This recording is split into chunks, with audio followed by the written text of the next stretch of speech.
Hello students. पूर्व के video में हमने मौलिक अधिकारों के बारे में चर्चा करी। अभी तक हम समानता का अधिकार और स्वतंत्रता के अधिकार की विस्तार पूर्वक चर्चा कर चुके हैं। आज हम इसी कड़ी को आगे बढ़ाते हुए अनुच्छेद 23 तथा 24 में दिए गए शोषण के विरुद्ध अधिकार के बारे में चर्चा करेंगे। अनुच्छेद 23 और 24 शोषण के विरुद्ध अधिकार को बताता है, राइट अगेंस्ट एक्सप्लॉइटेशन। इसके अनुच्छेद 23 इसके दो भाग हैं।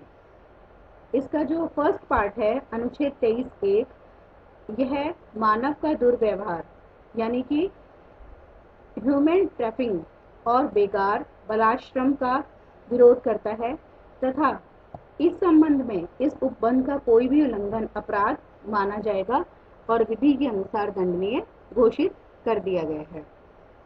अनुच्छेद 23(2) के अनुसार राज्य को सार्वजनिक प्रयोजनों हेतु अनिवार्य सेवा अधिरोपित करने की मनाही नहीं की जा सकती है। ऐसी सेवा अधिरोपित करने में राज्य केवल धर्म, मूल, वंश, जाति या वर्ग के आधार पर भेदभाव नहीं करेगा। मानव दुर्व्यापार शब्द में शामिल कर सकते हैं हम, जैसे मानव शब्द आया तो इसका अर्थ है कि महिला, पुरुष और बच्चों की वस्तु के समान खरीद और बिक्री शामिल है। दूसरा, इसमें महिलाओं और बच्चों का अनैतिक दुर्व्यापार, इसमें वैश्यावृत्ति भी शामिल है। तीसरा आता है इसमें देवदासी और दास प्रथा। संसद द्वारा अनुच्छेद 35 में प्राप्त शक्ति द्वारा मानव दुर्व्यापार और बंधुआ मजदूरी के लिए दंड की व्यवस्था हेतु दो कानून बनाए गए हैं, जो इस प्रकार हैं। फर्स्ट जो कानून है वो है अनैतिक दुर्व्यापार अधिनियम 1956 और दूसरा है बंधुआ मजदूरी प्रणाली अधिनियम 1976। तो इसमें यह है कि जैसे मानव के क्रय विक्रय और बेगार करने की मनाही की गई है।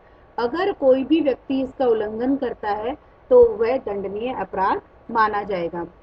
हम सभी जानते हैं कि भारत में अनेक शताब्दियों से किसी न किसी रूप में दासता की प्रथा विद्यमान थी, जिसके अनुसार हरिजनों, मजदूरों, स्त्रियों आदि पर विभिन्न प्रकार के अत्याचार किए जाते थे। लेकिन नए संविधान के अंतर्गत शोषण के इन सभी रूपों की कानून के अनुसार दंडनीय अपराध घोषित कर दिया गया है।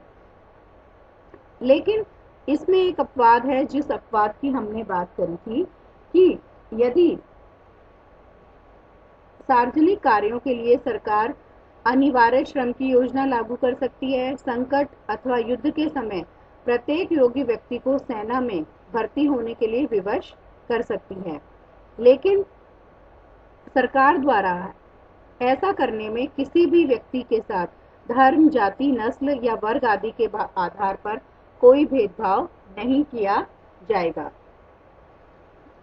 अनुच्छेद 24 में ये कहा गया है कि कल कारखाने आदि में बच्चों के काम करने पर प्रतिबंध लगाया गया है।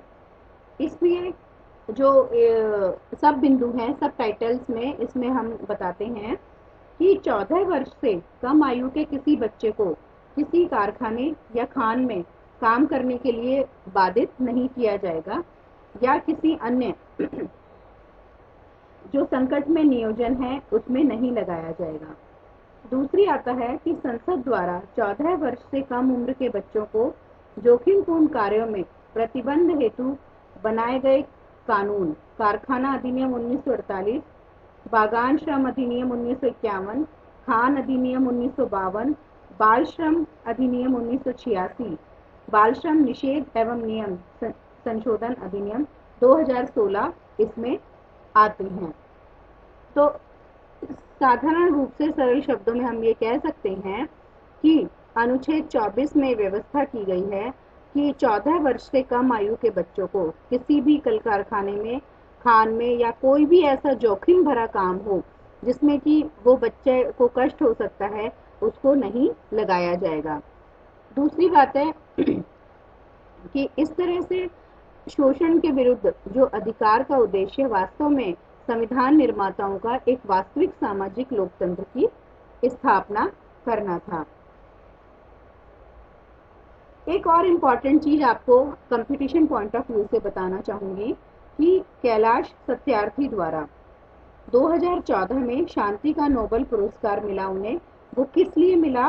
क्योंकि उन्होंने कालीन, कांच, ईंट भट्टों, पत्थर खदानों जैसे उद्योगों, घरेलू बाल मजदूरों व खतरनाक उद्योगों में संलग्न बच्चों को मुक्त कराया गया और इनके संगठन का नाम था बचपन बचाओ आंदोलन। कैलाश सत्यार्थी द्वारा एक आंदोलन चलाया गया जिसके एवज में उन्हें नोबेल पुरस्कार भी दिया गया और इस आंदोलन का मुख्य उद्देश्य ऐसे बच्चों को उनका बचपन बचाए रखना था। अब हम आगे चलते हैं। आगे जो अनुच्छेद 25 से 28 तक धार्मिक स्वतंत्रता का अधिकार यानी कि right to freedom of religion दिया गया है। अनुच्छेद 25 के अनुसार कि व्यक्ति को धार्मिक अल्पसंख्यकों को पूर्ण संतुष्टि को ध्यान में रखकर ये अधिकार दिया गया है।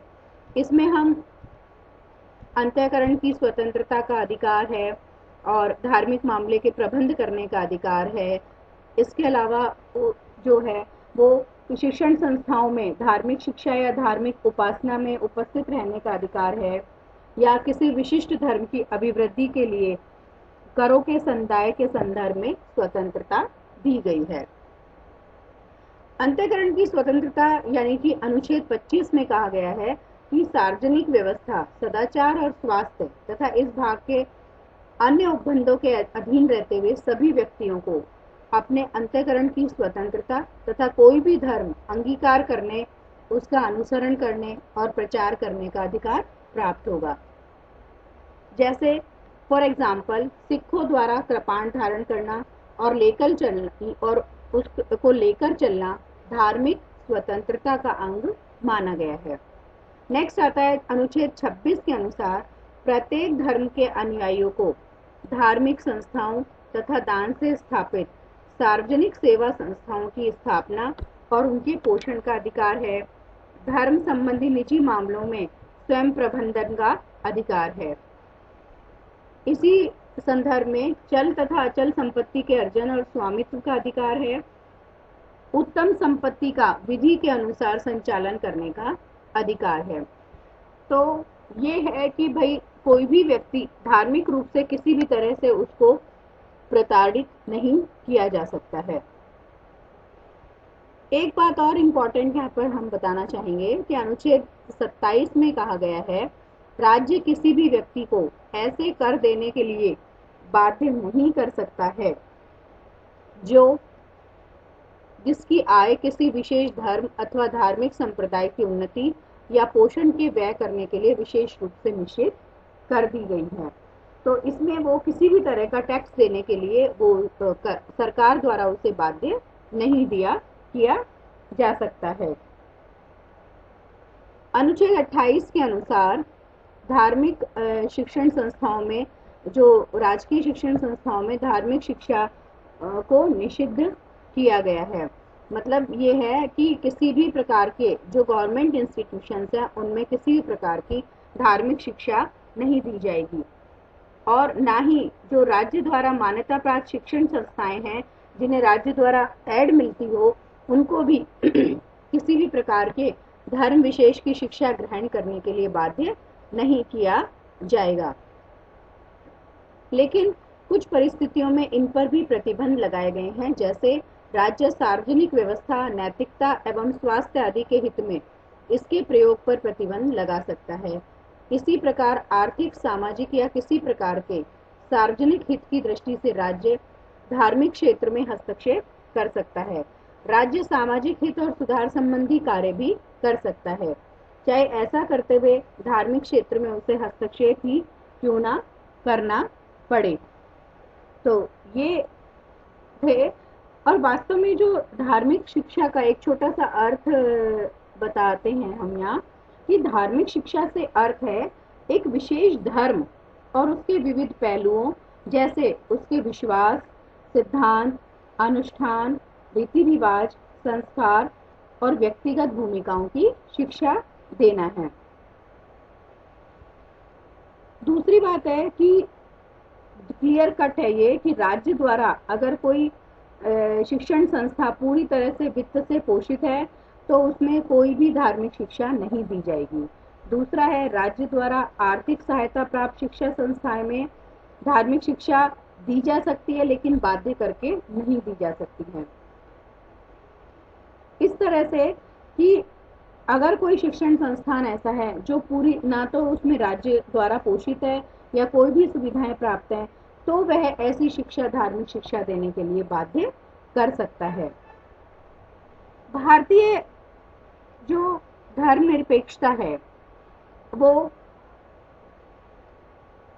हमारे जो संविधान निर्माता थे वो और लगातार फ्रांस के जो संविधान है उससे वो उन प्रेरणा मिली कि फ्रांस जैसे यूरोपीय देश धर्मनिरपेक्षता और राज्य के धर्म के बीच उस मध्यम मार्ग को पाने के लिए संघर्षरत रहे, जो राष्ट्रीय और धार्मिक पहचान को समाविष्ट करके जहां जातीय और धार्मिक अल्पसंख्यक समूह राज्य व्यवस्थाओं के भीतर सह अस्तित्व में रह सके।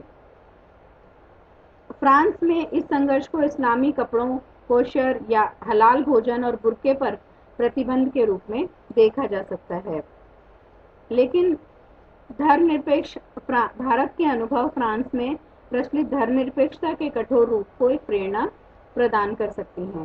धर्मनिरपेक्ष शब्द को 1976 के 42वें संविधान संशोधन अधिनियम द्वारा संविधान की प्रस्तावना में जोड़ा गया, लेकिन यह पहले से ही भारतीय सांस्कृतिक लोकाचार में निहित रहा है, क्योंकि हम सभी जानते हैं कि भारत में सर्वधर्म समभाव की धारणा हमेशा से रही है और भारत हमेशा से ही एक सैद्धांतिक दूरी बनाए हुए रखे हुए है और भारत में सभी धर्मों को समान रूप से आदर दिया जाता है।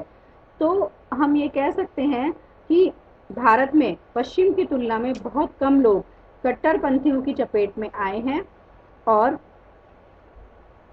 भारत में सभी धर्मों के लोग रहते हैं। यह एक बहुधर्मी है और भारतीय जो धर्मनिरपेक्षता है वो अपने आप में एक अंत नहीं है, बल्कि धार्मिक बहुलता को संबोधित करने का एक साधन है।